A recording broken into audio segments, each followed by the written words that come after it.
प्रणाम, अभिनंदन, हार्दिक स्वागत सभी का, सबको प्रणाम। मनमोहक कृतियों का पटल, मोहन कृति पटल को जुड़े हुए समस्त कृतिकारों को प्रणाम है, स्वागत है, अभिनंदन है। आज 1684वां कार्यक्रम है, 25 अप्रैल 2026 का और शबरंग के 7वें भाग में आज हम हैं। और इस क्रम में आज हम पढ़ेंगे, सुनेंगे एक चर्चित कहानी आदरणीय प्रकाश चंद तिवारी जी से। प्रकाश चंद तिवारी जी हल्द्वानी से इस कार्यक्रम में जुड़े हैं। आपका अभिनंदन है, बहुत बहुत स्वागत है।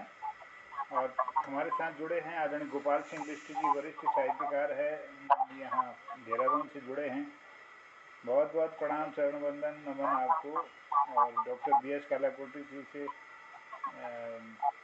मैं निवेदन भी करूँगा कि वो इस कहानी के बाद संचालन को आगे बढ़ाएंगे। हल्द्वानी से जुड़े हैं, अपना आशीर्वाद दे रहे हैं। और आदरणीय चंद्रशेखर लोहनी जी जुड़े हैं पूना से, बहुत अभिनंदन, चरण वंदन है। और आपका सानिध्य हम सबको मिल रहा है, तो धन्यवाद करता हूँ। आज के इस कार्यक्रम में कैदी नामक एक कहानी का वाचन करने जा रहे हैं आदरणीय प्रकाश सिंह तिवारी जी। बहुत बहुत अभिनंदन है, स्वागत है इसको। जय, प्रणाम आपको।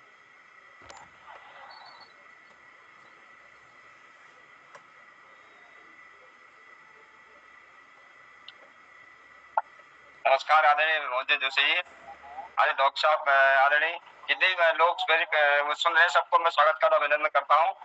मैं आज अपनी किताब, ये किराएदार किताब है मेरी, इससे कहानी सुनाना चाहता हूँ। इसका शीर्षक है कैदी। सुनिएगा। शाम को करीब 5 बजे का समय रहा होगा।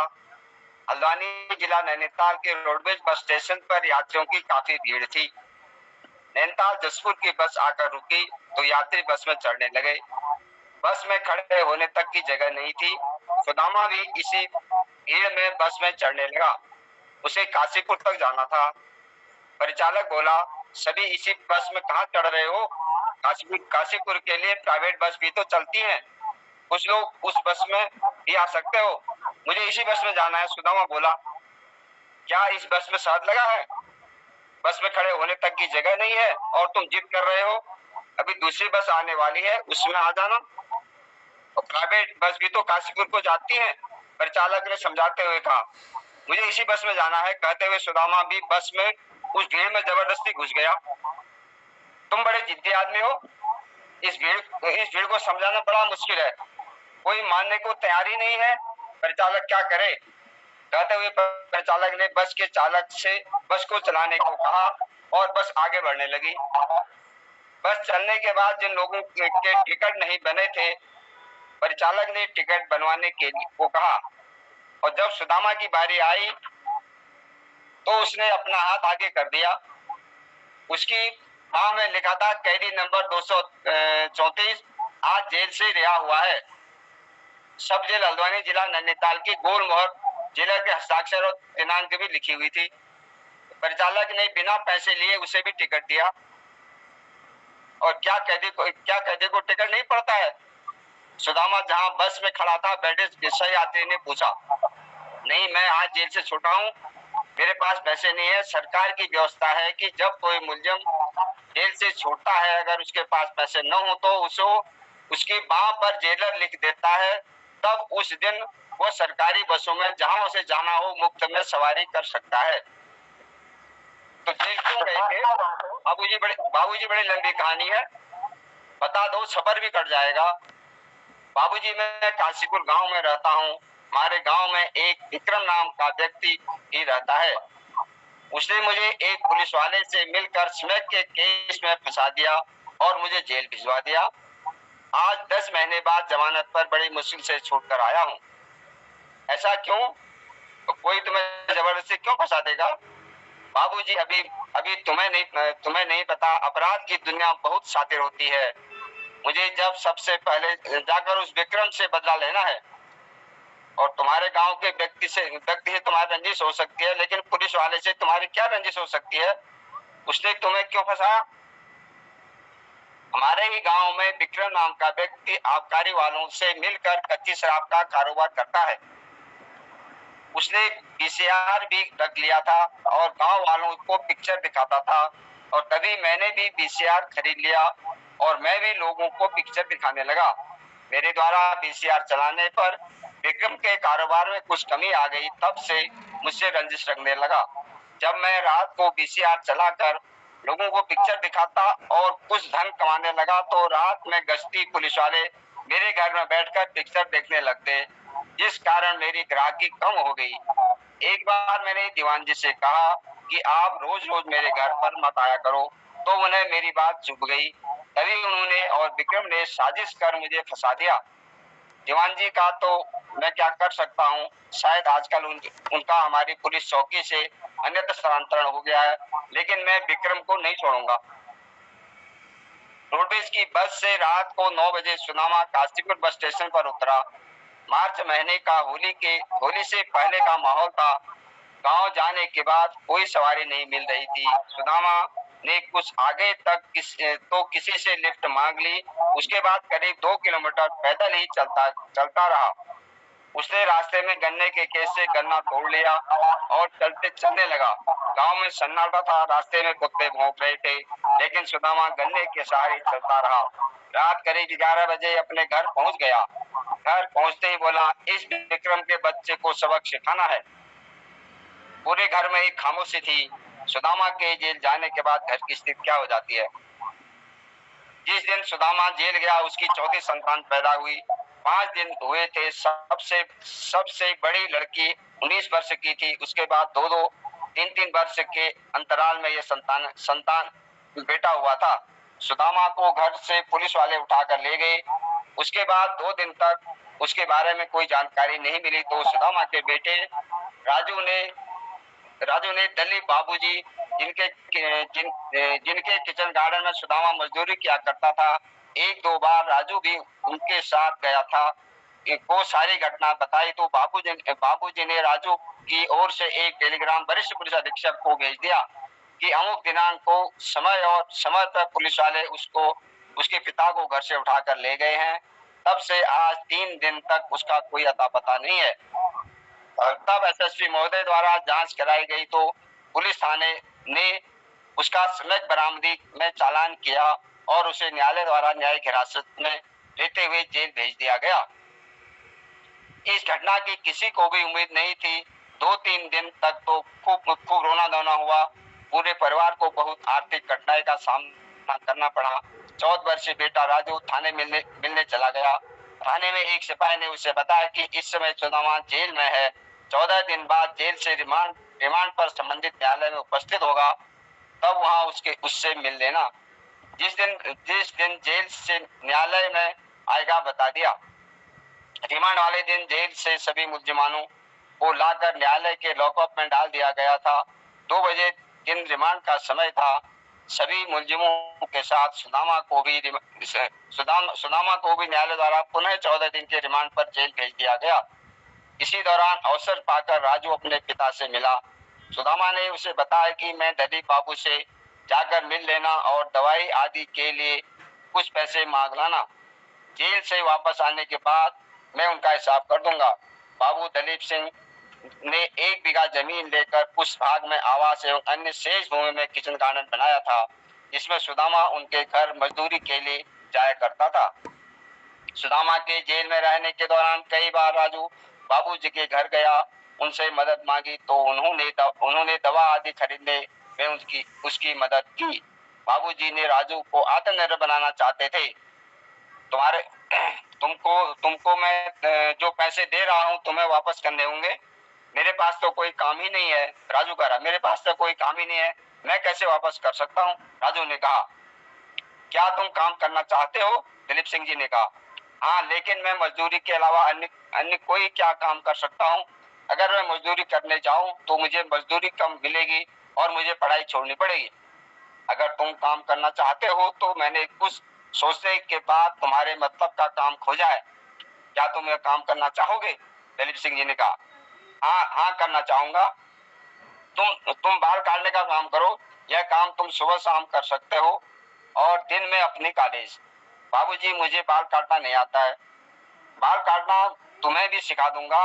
एक कैंची एक कंघी, काम शुरू। मैंने आज तक किसी के भी बाल नहीं काटे हैं। अगर बाल कटने में खराब हो गए तो लोग नाराज हो जाएंगे। बाबूजी ने अपने 7 वर्षीय नाती को बुलाया और उसके बाल काट कर राजू को बाल काटना सिखा दिया। उसे कुछ कुछ अंदाज होने लगा तो उन्होंने कहा, तुम आज मेरे बाल काट कर देखो। राजू हिचक रहा था, लेकिन उन्होंने कहा, अगर बाल खराब भी हो जाएंगे तो कोई बात नहीं, टोपी बांध लूंगा, अपने ही तो बाल है, फिर नए बाल आ जाएंगे। फिर राजू से कहा, तुम अभी बाल काटना सीखो, उस दिन में तुम्हें दाढ़ी बनाना भी सिखा दूंगा। अगर तुम मेरी बात से सहमत हो तो तुम्हारे लिए मैं कल ही बाजार से बाल काटने का सारा सामान ले आता हूँ। राजू ने हामी भर दी। दूसरे दिन बाबूजी बाजार से एक पीठ में लगाने वाला छोटा सा बैग, 2 कैंची, 2 कंघी, 2 कपड़े आदि सारा सामान तथा बैग में लिखवा दिया, राजू मोबाइल सैलून। लाकर घर में रख दिया और राजू उसके आते ही उससे कहने लगे, इसमें बाल काटने और दाढ़ी बनाने का सारा सामान है। इस सारे सामान के और मेरी इस पुरानी साइकिल के 900 रुपये बनते हैं। मैं तुम्हें यह सारा सामान उधार दे रहा हूँ। तुम्हें काम कर मेरे पैसे वापस करने होंगे। अगर तुम मेरे पैसे वापस नहीं कर पाए तो यह सामान वापस करना होगा। इससे तुम पैसा कमाओ, अपना घर चलाओ और हर महीने जो बचत होगी उससे थोड़ा थोड़ा करके मेरा उधार चुकता कर देना। जिस दिन मेरा उधार चुकता हो जाएगा उस दिन यह बैग और साइकिल तुम्हारी हो जाएगी। बाबूजी, मेरे पास तो 1 रुपया भी नहीं है। बाबूजी की पत्नी बोली, क्या 900 रुपये उसे वैसे नहीं दे सकते हो? वो परेशानी में है, इतना दान तो तुम भी कर सकते हो। तुम ठीक कहती हो, मैं फ्री में भी दे सकता हूँ, लेकिन मैं इसे दया का पात्र नहीं बनाना चाहता। अगर इसे फ्री में मिल जाएगा तो इसका महत्व नहीं समझेगा। यदि इसके मन में यह बात है कि मुझे काम कर सामान के पैसे वापस करने, तो इसके महत्व को जान पाएगा। फ्री में देने से यह निकम्मा हो जाएगा। मैं चाहता हूँ कि यह अपने पांव पर खड़ा हो। सामान राजू को देने के बाद उससे कहा कि तुम कल से अपना काम शुरू करो। कल रविवार है, मैं आसपास के लोगों से तुम्हारे बारे में बता दूंगा। तुम प्रातः मेरे घर आ जाना, खाना मेरे घर में खाना, दिन भर अपना कार्य करना। रविवार को बाबूजी के मोहल्ले में मंदिर समिति की मीटिंग हुई। 15-20 लोग मंदिर की मीटिंग के लिए आए हुए थे। बाबूजी ने राजू को मंदिर में ही बुला लिया। सभी से राजू का परिचय कराते हुए निवेदन किया कि आज के बाद अपने बाल राजू से कटवाएं। इस गरीब की मदद हो जाएगी। यह बच्चा काम करना चाहता है, अच्छी बात है। बाबूजी की बात में हमेशा वजन होता है। उनकी बात का सभी ने समर्थन किया। पहले दिन ही इतना काम मिल गया कि उसे फुर्सत ही नहीं मिली।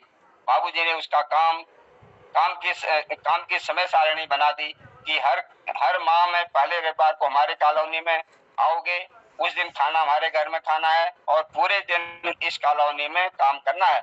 जिस दिन कॉलेज जाना है उस दिन समय निकाल कर सुबह शाम जितना हो सके काम करना है। हाँ, इस काम में तुम्हारी पढ़ाई या कॉलेज की अनुपस्थित नहीं होनी चाहिए। अगले रविवार को पुनः मंदिर समिति की मीटिंग हुई तो लोगों ने राजू के कार्य की तो सराहना की, लेकिन कहा कि ये बोलता बहुत है। उसने अपने घर की पूरी बात और अपने पिता के जेल जाने और उससे गांव में विक्रम की रंजिश की बात सबको बता दी। तब बाबूजी ने राजू को बुलाया और कहा, तुम अपने काम के अलावा किसी भी विषय में किसी से बात नहीं करोगे और अपने घर और रंजिश वाली बात भी किसी को नहीं बताओगे। 3-4 महीने में ही राजू मोबाइल सैलून चल निकला। अब उसे फुर्सत ही कहाँ मिल रही है। 5-6 महीने में ही राजू ने बाबूजी का उधार चुकता कर दिया। बाबूजी ने वे सारे पैसे एक लिफाफे में अलग रख दिए। विक्रम की घर की स्थिति। विक्रम शातिर किस्म का व्यक्ति था। उसने पुलिस वालों से मिलकर कच्ची शराब से अच्छे पैसे कमा लिए। अब वीसीआर से ही कमाई हो जाती।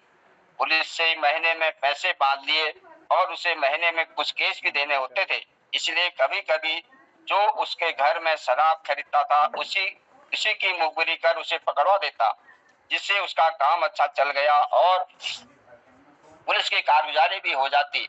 फिर कच्ची शराब का कारोबार करना एक जमानती अपराध है। इसमें जमानत आसानी से हो जाती है। सामान्यतः जेल भी नहीं जाना पड़ता है। अब तो उसने अच्छा खासा पैसा भी कमा लिया है और सत्तारूढ़ राजनीतिक पार्टी का सदस्य बन गया। और प्रत्येक चुनाव में बूथ एजेंट बन जाता था, जिससे उसकी राजनीतिक पार्टी में भी घुसपैठ हो गई। उसे किसी राजनीतिक पार्टी के सिद्धांत से कोई मतलब नहीं था, सिर्फ अपनी दुकान चलानी थी।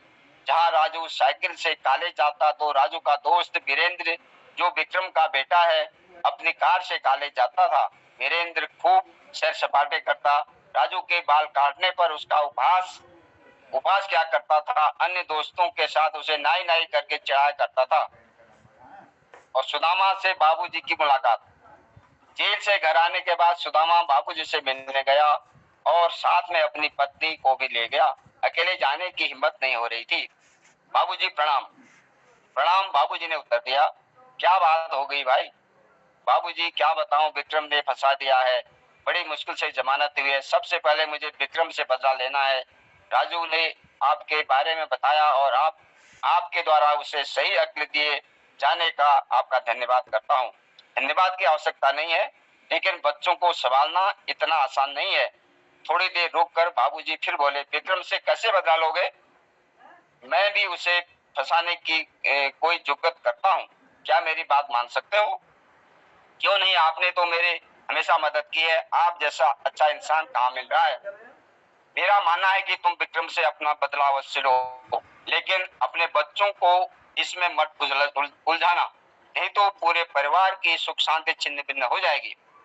बाबूजी, अपने मन की आग को मैं ही जानता हूँ। मुझे जैसी परिस्थितियों में विक्रम ने डाल दिया है, वहां से वापस आना आसान नहीं है।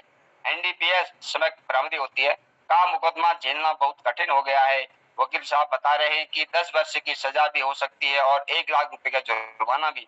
मुकदमा खुल गया है, हर महीने की तारीख लग रही है। कचहरी और वकील साहब का खर्चा कहाँ से लाऊं? बड़ी परेशानी में आ गया हूँ।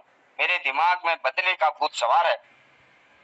उसके बेटे के द्वारा कमाए गए रुपयों का लिफाफा सुदामा को देते हुए बाबूजी ने कहा, ये तेरे बेटे की कमाई है।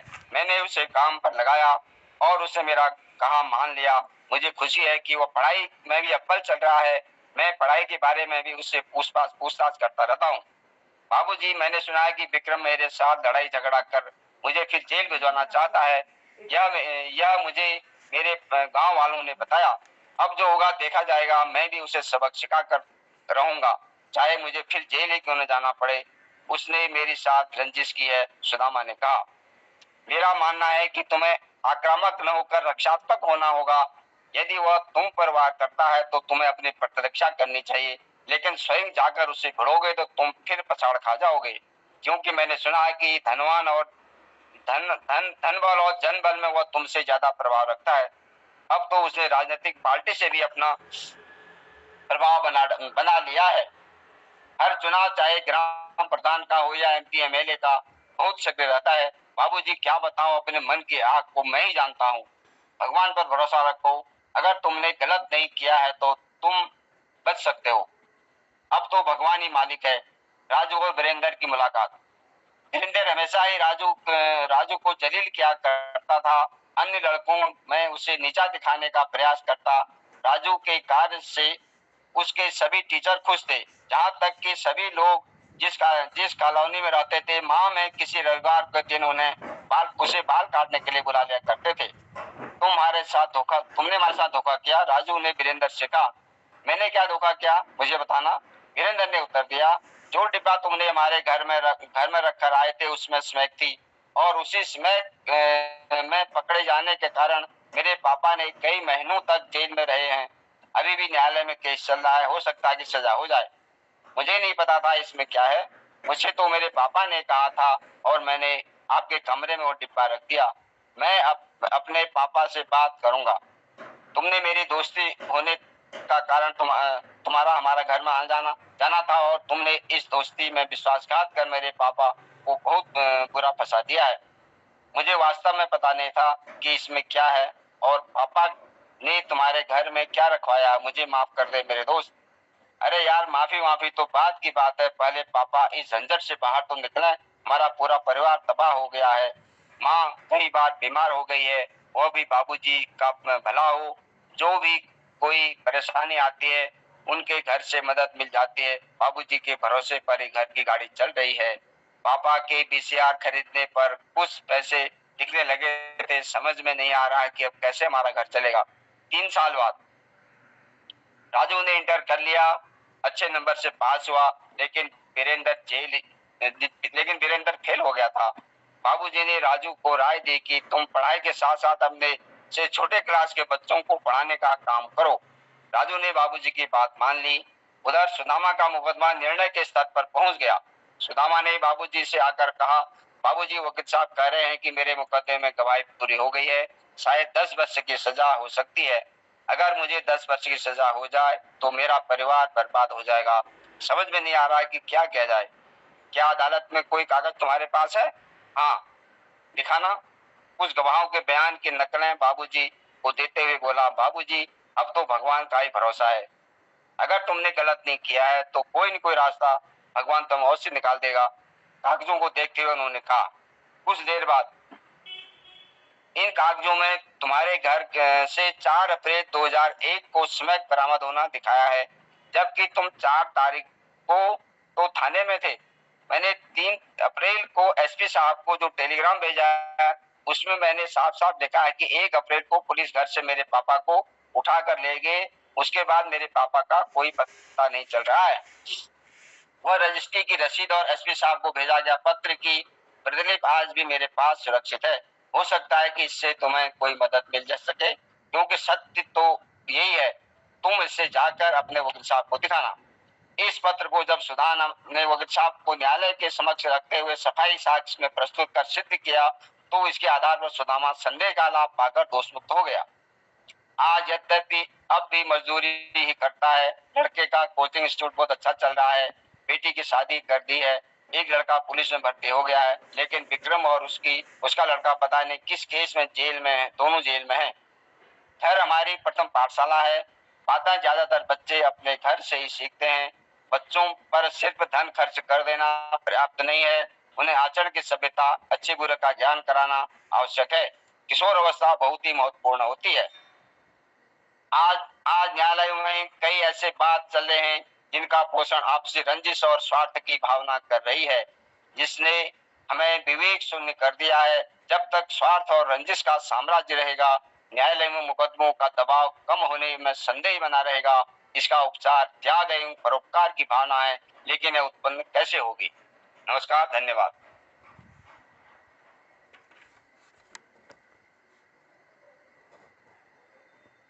बहुत बहुत धन्यवाद प्रकाश तिवारी जी, आपकी कहानी कैदी तो बहुत सुंदर। सुदामा, कैदी विक्रम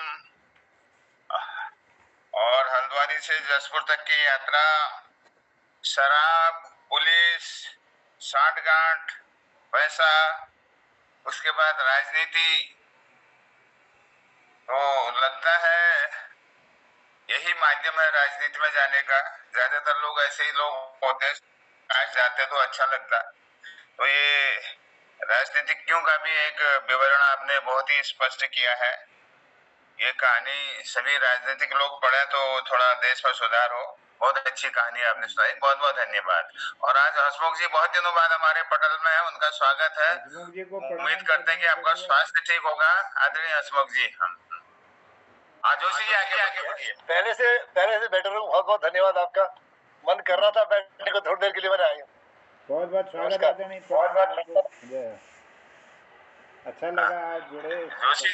जोशी जी जरा समीक्षा कीजिए कहानी की। हाँ, क्योंकि न्यायिक क्षेत्र से जुड़े हुए आदरणीय प्रकाश चंद्र तिवारी जी की रचना है, और ये उन तथ्यों को भी बड़े कौशलपूर्ण तरीके से उठाते हैं और उसका एक समाधान भी देते हैं, निदान देते हैं और समाज को दिशा देते हैं। यह कहानी भी उसी श्रेणी में है जहाँ एक व्यक्ति को कुछ साजिश के तहत जेल में डाल दिया जाता है, उसको कैद कर लिया जाता है और उसकी दिनचर्या बदल जाती है, परिवार बिखर जाता है और फिर बड़ी मुश्किल से वो पटरी पर आता है और एक दोस्त जो है उनको फिर दिशा देता है और फिर उसको न्याय मिलता है। ये उनका ये कहानी जहाँ मैं समझ पाया हूँ तो बहुत अच्छा है, इसमें शब्द संयोजन अच्छा है और कहानी अपने मूल तत्व को सहेजे हुए है और शिक्षा प्रदान करती है, रोचक है, भावपूर्ण प्रस्तुति के लिए मैं धन्यवाद करता हूँ, बहुत बहुत बधाई देता हूँ इस कहानी के लिए। और किराएदार जो आपकी कहानी है, इसमें लंबी कहानियाँ भी हैं, ये मुझे लगता है कि सबसे छोटी कहानी है इस किताब की और बहुत संदेशपूर्ण आपका यह कृतित्व है। तो धन्यवाद करता हूँ मैं आदरणीय प्रकाशन तिवारी जी को। अन्य जुड़े हुए लोगों से भी मैं उनका भी अभिनंदन करता हूँ। बहुत बहुत स्वागत आदरणीय चंद्रशेखर लोहनी जी का, डॉक्टर निर्मल जी का, आदरणीय दिनेश पांडे जी का आभार स्वागत, और आदरणीय चंद्रा नाम से जुड़े हैं डॉक्टर बी एस कालाकोटी जी, सबका अभिनंदन करता हूँ। और आप भी कहानी इसको सुने हैं तो कैसा लगा आपको आज का ये कार्यक्रम, और कुछ अपनी अपनी बात भी रखेंगे और आगे कोई प्रस्तुति आप दे सकें तो अभी हमारे पास समय है, करीब लगभग आधा घंटा है। तो आज हसमुख जी बहुत दिनों बाद आए हैं, विनती करेंगे हसमुख जी कुछ प्रस्तुति आप अपनी दें आज। जी जी जी स्वागत। मैं अब अगले प्रोग्राम में दूंगा, इसके बाद आऊंगा जब मैं भी कोई अपनी प्रस्तुति दूंगा। ठीक है क्षमा चाहता हूँ, मैं पूरा सुन भी नहीं पाया कुछ भी। बहुत बहुत धन्यवाद। और आदरणीय दिनेश पांडे जी, आपकी कोई रचना हो आज? अच्छा, प्रणाम सभी को। अटल पर से हसमुख जी दिख रहे हैं, बहुत दिनों बाद आपको भी प्रणाम है। अच्छा लग रहा है, बहुत ही बढ़िया लग रहा है, बिल्कुल बहुत अच्छा। एक बिल्कुल कहानी में पूरी मैं भी नहीं सुन पाया, थोड़ा सा मैं देर में बाजार चला गया था, लेकिन लास्ट मैंने सुना। बहुत अच्छी कहानी है, जैसा कि जोशी जी ने कहा, शिक्षा देने वाली कहानी है और बहुत सुंदर लगी मुझे वो। और इससे पहले भी आपने एक कहानी सुनाई थी, वो भी बहुत सुंदर कहानी थी, वो तो बहुत लंबी थी। आज की कहानी बहुत छोटी है। तिवारी जी को साधुवाद है, आपकी लेखनी इसी तरह चलते रहे और हमारे पटल में इस तरह आप सुनाते रहे। मैं आजकल जंगलों में आग बहुत लग रही है, आग, तो आग पर एक छोटी सी कुछ लाइनें सुनाना चाहता हूँ। टाइम तो है ना? हाँ टाइम है। तो मैं आजकल जंगलों में आग का प्रकोप है, धुंध दिख रही है बिल्कुल, पहाड़ों का मौसम जो है बिल्कुल पहाड़ जैसा रह नहीं गया है, ऐसा लग रहा है बिल्कुल आगे से पर्दा लगा हुआ है। और कभी कभी तो इतना ज्यादा लगता है कि सांस लेने में भी ऐसा लगता है धुआं जा रहा मुंह के, नाक से अंदर जा रहा करके। तो उसी पर मैंने कुछ लिखने का प्रयास किया है। रे मानव मत वाले, मत कर जंगल आग के हवाले। रे मानव मत वाले, मत कर जंगल आग के हवाले। गर्मी गर्मी तू चिल्ला रहा है, जल की कमी से जूझा जा रहा है। समय रहते जल बचा ले, मत कर जंगल आग के हवाले। रे मानव मत वाले, मत कर जंगल आग के हवाले। वन्य जीव मानव बीच आ रहा है, फिर मानव पर झपट रहा है। वन्य जीव मानव बीच आ रहा है, मानव पर वो झपट रहा है। भोजन उसका तू बचा ले, मत कर जंगल आग के हवाले। रे मानव मत वाले, मत कर जंगल आग के हवाले। धरा की शोभा है ये जंगल, जंगलों से जीवन में है मंगल। धरा की शोभा है ये जंगल, जंगलों से जीवन में मंगल। हरियाली बड़ा जीवन बचा ले, मत कर जंगल आग के के हवाले, रे मानव मत वाले मत कर जंगल आग के हवाले। धरा बंजर बनी जा रही है, हरियाली नित घटी जा रही है।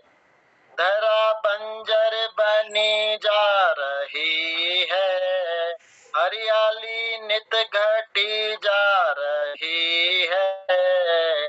अग्नि से वनों को बचा ले, मत कर जंगल आग के हवाले, रे मानव मत वाले मत कर जंगल आग के हवाले। वृक्ष यूं ही घटते रहेंगे, सांसें भी नित घटती रहेंगे। वृक्ष यूं ही घटते रहेंगे, सांसें भी नित घटती रहेंगे।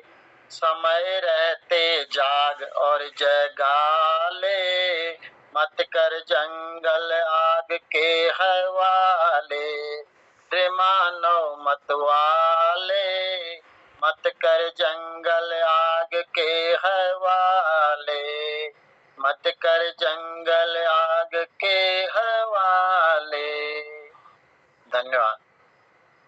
बहुत सुंदर, बहुत सुंदर। ये तो प्रकृति का बचाने, जंगल बचाने, पर्यावरण बचाना, बहुत कुछ कहा है आपने ये कविता के माध्यम से।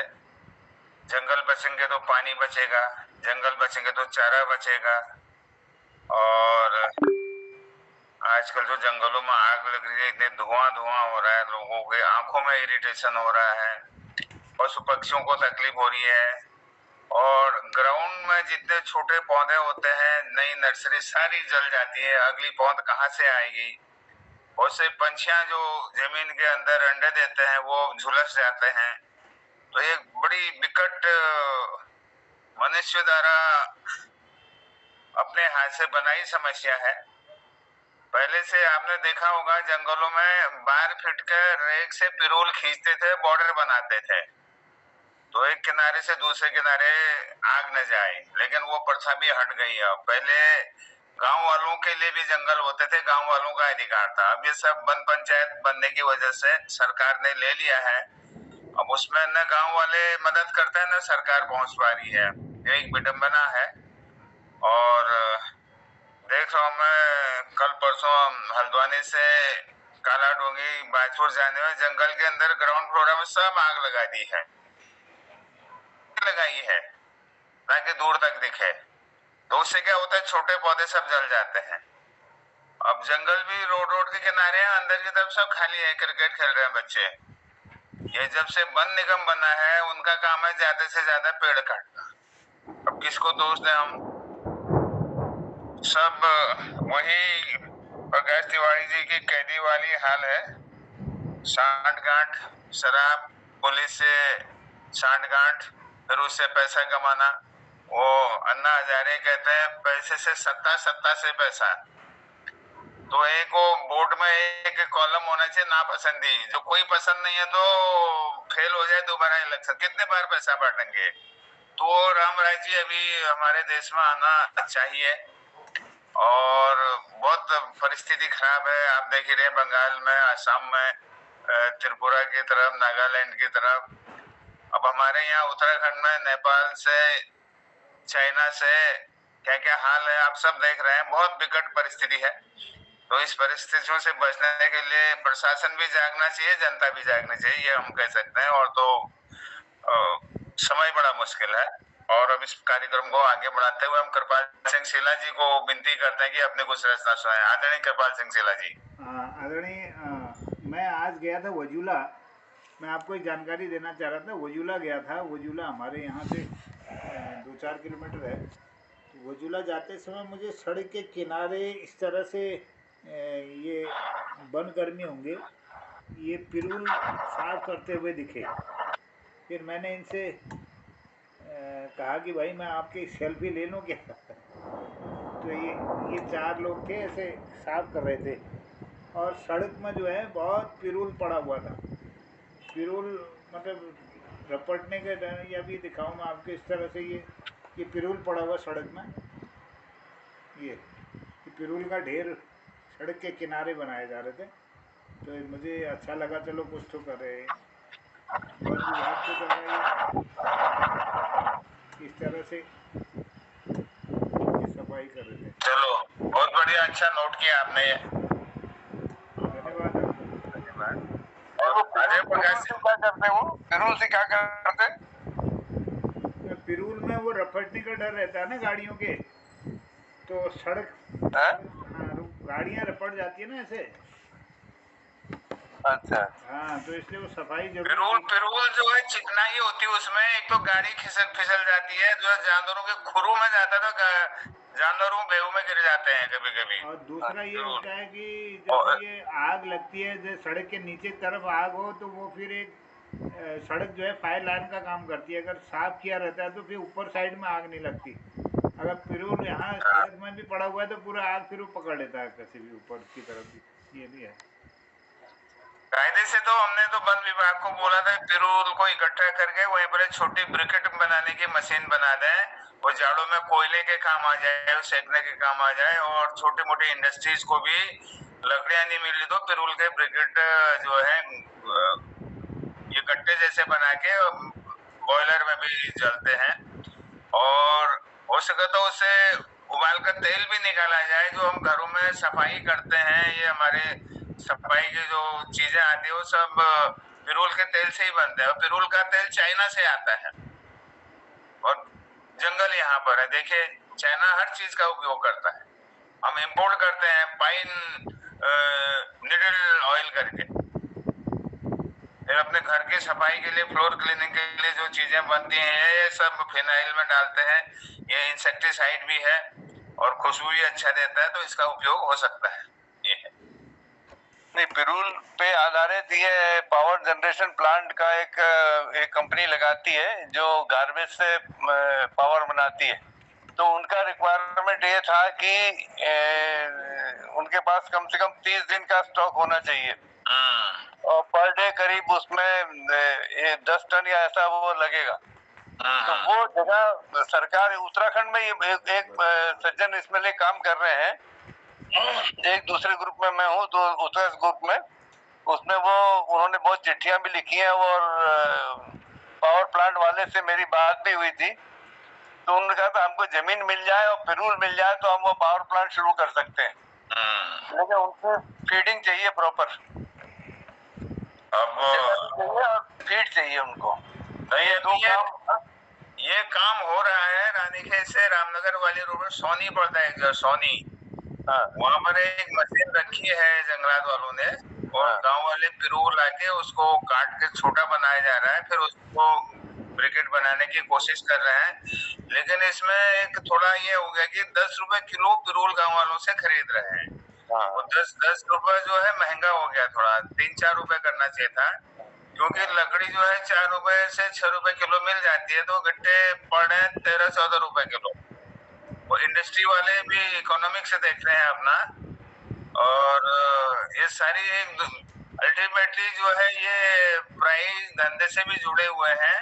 कम कीमत में किसको क्या मिले, क्योंकि हर किसी को 2 पैसा मुनाफा चाहिए होता है। इसमें एक और सरकार ने लगा दिया कालाकोटी जी, इसमें ऐसा है कि ये सरकारी कोई डिपार्टमेंट कर नहीं पाएगा। इंदौर में घर घर से कचरा उठता है, तो वो जो ठेकेदार कचरा उठा रहा है उसी के पास पावर जनरेशन प्लांट भी लगा है, बहुत बड़ा ठेकेदार है। तो गीले कचरे से तो वो खाद बनाते हैं, और सूखे कचरे से वो पावर जनरेट कर रहे हैं और वापस इंदौर नगर निगम को दे रहे हैं। तो वो केवल एक ही ठेकेदार है, कचरा उठाने वाला भी एक है, और वो पावर जनरेशन भी उसी का जिम्मेदारी है। तो जब तक ये प्राइवेट हाथों में नहीं दिया जाएगा, अगर रिलायंस वालों को ये कॉन्टेक्ट करे कोई बड़ी कंपनी, या टाटा इसमें आएगा, तो वो बना सकता है। ये छोटे लोगों के बस की बात नहीं। ताकि ये पिरूल जंगलों से इकट्ठा करना भी बड़ा मुश्किल काम है, लोग गाँव में है नहीं, और जो है वो उतना श्रम कर नहीं सकते। वो तो एक कोई मैकेनाइज चीज बनानी पड़ेगी उनको। गांव से कलेक्ट किया, वहीं से उसको क्रश किया, बोरे बनाए और सीधे प्लांट में भेजा जाए। ऐसा कुछ होगा तो कोई बड़ी कंपनी ही कर पाएगी। नहीं, सरकार कर रही है, उत्तराखंड सरकार कर रही है, सोनी में लगी है मशीन में, गया था अभी हाल ही में। तो कोशिश तो कर रहे हैं, अब कितना सफलता मिलती है ये अब देखने लायक होगा। अगर सरकार चाहे तो कर सकती है, और बाजार भी उन्हीं को ढूंढना पड़ेगा फिर। कालाकोटी जी एक ये पैरोलाइजर होता है ना, पैरोलाइजर बना करके गांव में बना सकते हैं उसको। सिंगल ईंट का इस तरह का गोल एक ड्रम टाइप का ऐसे गुंबद जैसा बनाते हैं, और उसमें ऊपर से ढक्कन बन जाता है और नीचे से उसमें छेद होते हैं जगह जगह से। तो उसमें पिरूल भर दिया, पिरूल भरने के बाद ऊपर से आग लगा दी, लकड़ी और पिरूल भर दिया, ऊपर से आग लगाई और ऊपर से ही नीचे को छेद बंद करते हुए आए, और लास्ट नीचे से जो लास्ट वाला धुआं फिर नीचे को आते रहेगा, और उसके बाद उसको बंद कर देंगे चारों तरफ से। तो वो अंदर ही अंदर धुएं से ही वो जलता है, उसमें फिर वो कोयला बनता है, उसका पिरूल का कोयला बन जाता है ना, वो काला काला हो जाता है, फिर राख नहीं बनती है। तो पैरोलाइजर के अंदर वो 2-3 घंटे के अंदर फिर उसमें से वो कोयले को निकाला जाता है। उसको फिर मिट्टी में, अगर उसमें 60% मिट्टी लगभग और 40% कोयला वो उसका मिला जाए, और उसका ब्रिक्स बन जाता है बढ़िया। तो ये फिर जलाने के काम आता है अलग अलग ना। पैरोलाइजर से इसको बढ़िया तरीके से किया जा सकता है। इसका प्रयोग उसको ने एक बार दिया था। नहीं कर रहे हैं, ये भी ये पर्यावरण संस्थान कोसी कटामर वालों ने भी बनाया है, ये उन्होंने भी कोशिश की है। और वो भी 16 रुपए किलो करीब पड़ रहा है। इससे तो जैसे वन निगम वाले जंगल काट के अपने अपने डिपो में तो बेच ही रहे हैं पेड़, सूखे पेड़। तो ये ब्रिकेट बना लें जहाँ जहाँ है वहीं पर। ये मशीन बहुत महंगी नहीं है, 2.5-3 लाख की है, और ब्रिकेट बना के ब्रिकेट भी बेच सकते हैं वहाँ पर। झाड़ू में तो लोगों को चाहिए। ये पैरोलाइजर वाला बहुत सस्ता जुगाड़ है, इसको कोई भी बना सकता है, घर में भी बना सकते हैं आप, सिंगल उसमें पैरोलाइजर। हेलो, चलिए फिर, ये तो पॉलिसी मेकर है, उनका काम है। हम लोग सुझाव दे सकते हैं, अपने राय दे सकते हैं। जो 100 राय आएंगे तो उसमें 1-2 फिल्टर होकर सक्सेस भी होती हैं। सभी के सभी सक्सेस हो ऐसा जरूरी नहीं है। तो ठीक है, अपने अपने राय सबने दी। और आदरणीय शीला जी को विनती करते हैं कि रचना सुनाने भी टाइम है। आदरणीय कृपाल सिंह शीला जी।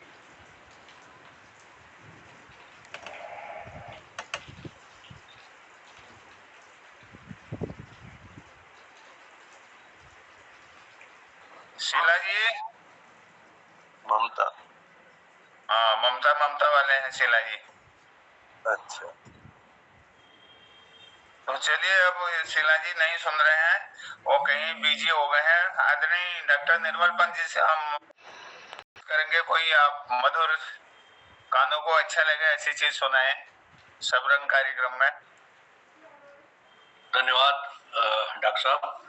पहले तो हमारे प्रकाश तिवारी जी को बहुत बहुत साधुवाद, धन्यवाद। और वो इस प्रकार की रचनाएं और जो अनुभूत सत्य है उसको ला रहे हैं। उनका न्यायिक क्षेत्र जो है वही उनके जो धुरी है उसी के परिता उनकी कथाएं अभी तक जो हमने सुनी, क्योंकि वो उससे जुड़े हुए हैं। तो इसको एक नया किस्म का एक प्रयोग जो उन्होंने किया है, अभिनव प्रयोग किया है, और उसमें बहुत चीजें वो जो हम लोग के आम जीवन से जुड़ी हुई चीजें उनको लाते हैं।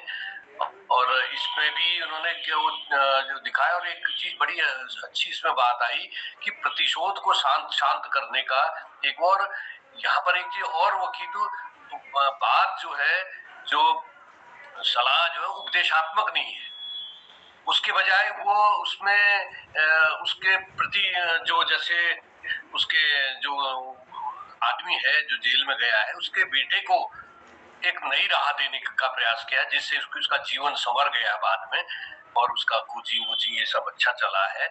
और ये भी जो उस विक्रम से प्रतिशोध लेने की भावना जो इसमें थी, जो बलवती भावना थी, और वो कुछ कर डालता अगर उसको निश्चित वो नहीं मिलता। तो अगर केवल उपदेश वो देते हैं कि क्या ऐसा नहीं करना चाहिए, वो नहीं, उन्होंने वास्तव में सहारा भी दिया है और उसको उसके बच्चे बेटे का उदाहरण भी दिया, उस माध्यम से उन्होंने बताने का प्रयास किया है।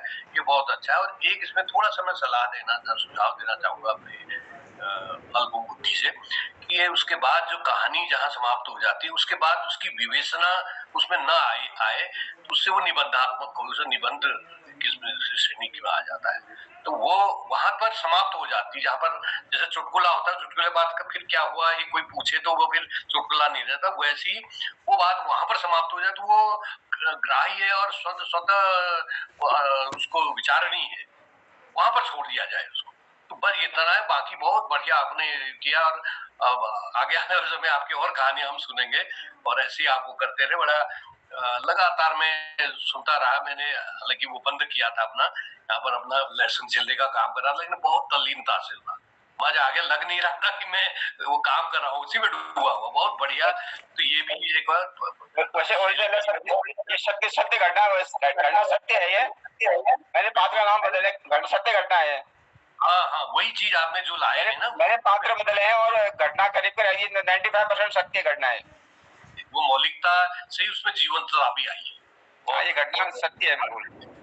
और एक कविता में आपको, नहीं चलो समय ज्यादा नहीं है तो मैं एक गाना सुना देता हूँ। कविता एक सुनाना चाह रहा था मैं, बहुत समय से सुनाना था। कक्षा में बीए जब मैं प्रथम वर्ष में था तब मैंने लिखी थी, इसको बाद में सुना दूंगा। एक छोटा सा गाना सुना देते हैं समय को देखते हुए। प्यार बन के दिल की हर धड़कन में शामिल आप हैं, प्यार बन के दिल की हर धड़कन में शामिल आप हैं। देखिए दिल कह रहा है मेरी मंजिल आप हैं, प्यार बन के दिल की हर धड़कन में शामिल आप हैं। दिल में होता है उजाला, मोहनदा आपके लिए, दिल में होता है उजाला आपके दीदार से, दिल में होता है उजाला आपके दीदार से, आपको मेरे सिवा देखे न कोई प्यार से, सब की नजरों से छुपा लेने के काबिल आप हैं, सब की नजरों से छुपा लेने के काबिल आप हैं। देखिए दिल कह रहा है मेरी मंजिल आप हैं, प्यार बन के दिल की हर धड़कन में शामिल आप हैं। आपने नगमे दिए हैं जिंदगी के साज को, आपने नगमे दिए हैं जिंदगी के साज को, आपसे हमको मोहब्बत क्यों न हो, कैसे न हो सर, तब आपसे हमको मोहब्बत क्यों न हो, कैसे न हो। शराब भूल रहा हूँ, चलिए सलाम, ठीक, ओके।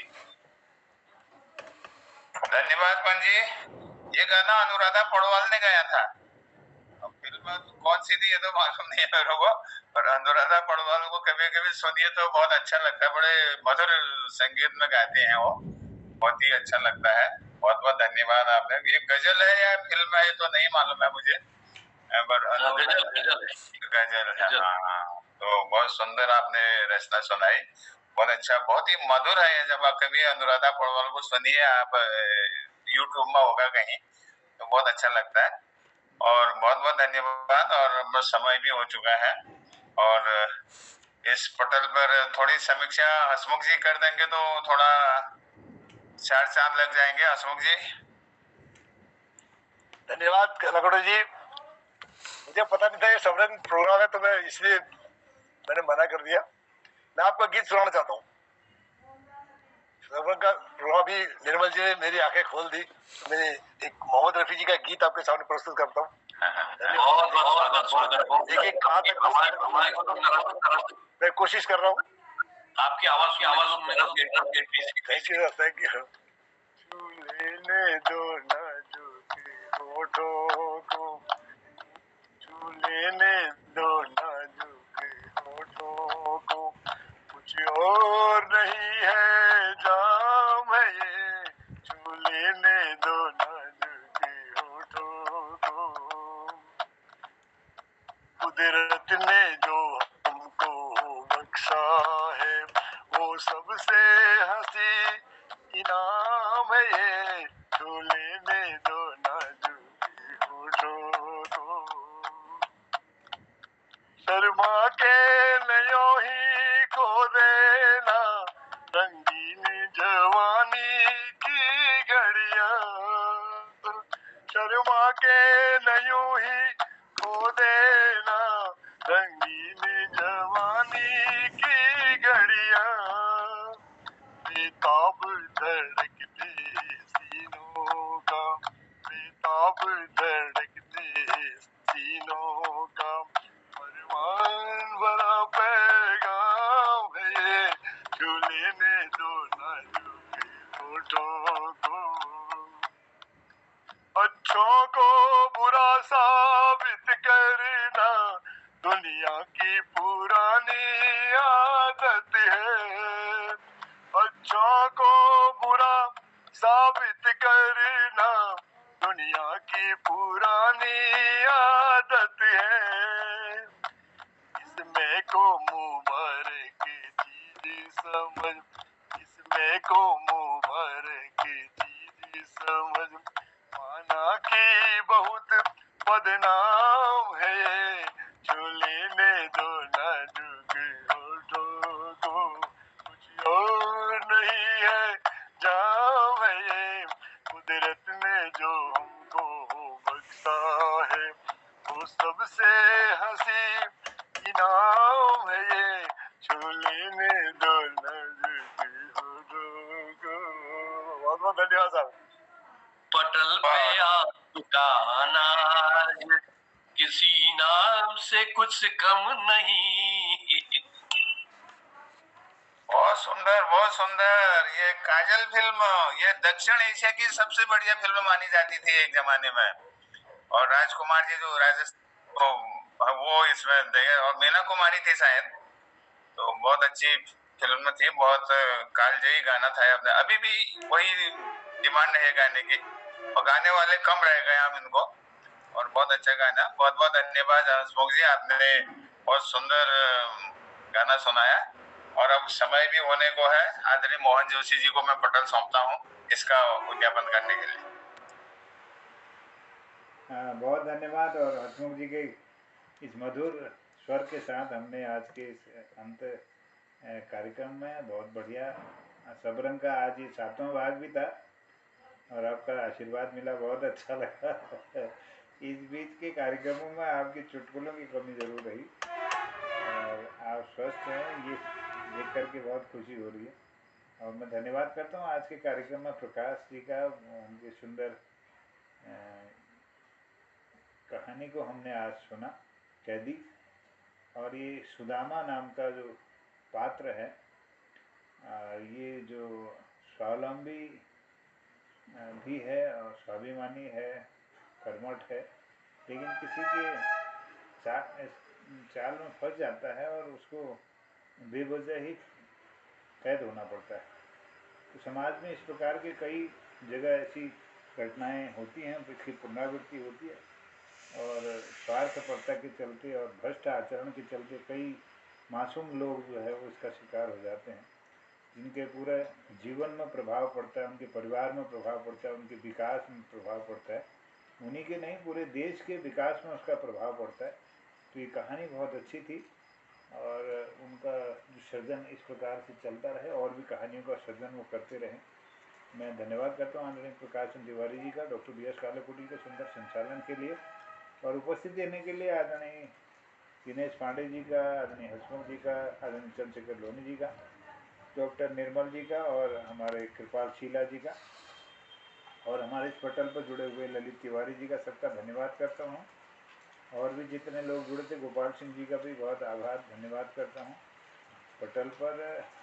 और कल के कार्यक्रम में फिर एक नए किसी किताब की पुस्तक समीक्षा के साथ हम सब लोग जुड़ेंगे इस पटल पर। तो आपका अभिनंदन करता हूँ, बहुत स्वागत करता हूँ अगले कार्यक्रम में। और चुटकुला कोई आ जाता है आज, कोई आज सबरंग के समापन पर हसमुख जी से आ जाए या कालाकोट से, हाँ तो एक चुटकुला हो जाए तो आनंद आ जाएगा। धन्यवाद, स्वागत है, प्रणाम। बचपन में हम जब स्कूल में पढ़ते थे रानीखेत में नेशनल इंटर कॉलेज, तो एक सतीश चंद्र जोशी जी हमारे हिंदी के टीचर थे, आप लोग परिचित होंगे बहुत। एक भाषा भूषण किताब भी उन्होंने लिखी थी। तो क्लास शुरू होने से जब भी 9th क्लास या 10th क्लास शुरू होते वो एक चुटकुला सुनाते थे। यही चुटकुला मैं आपके सामने प्रस्तुत करता हूँ। एक बार क्या हुआ, राजा जो है, बादशाह जो है, जंगल में शिकार खेलने जाते हैं और बीरबल को साथ में ले जाते हैं, एक अर्दली साथ में भी होता है। तो जब जंगल में, तो उससे पहले एक घटना घटती है सभा में। एक ताक, उर्दू में ताक कहते हैं, जाला हमारे घरों जाओ नहीं जाओ, ऐसे उर्दू में ताक कहते हैं। वो छोटा सा एक कोना सा होता है, उसमें सामान रखा जाता है। वहाँ एक उसका क्या कहते हैं, मिट्टी का सेव बना के रखा हुआ था और कहा बीरबल आएगा उसको बेवकूफ बनाएंगे। तो बीरबल दरबार में सबसे लेट आते थे। तो जब आए तो उन्होंने कहा, सब लोग जितने थे दरबारी, सबने कहा वो सेव आज बीरबल जी के हाथ से कटेगा और सबको बटेगा।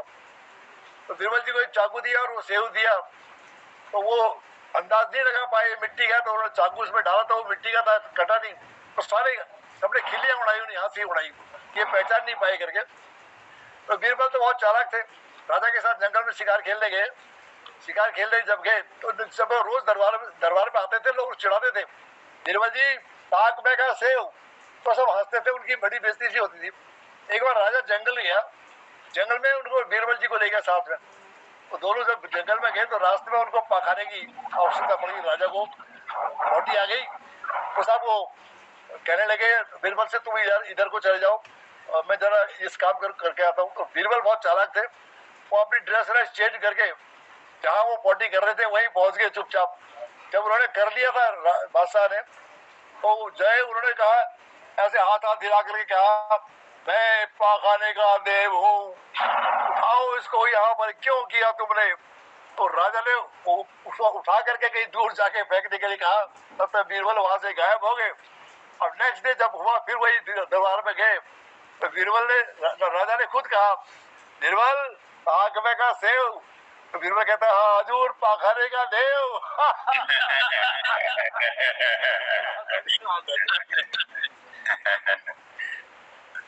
धन्यवाद।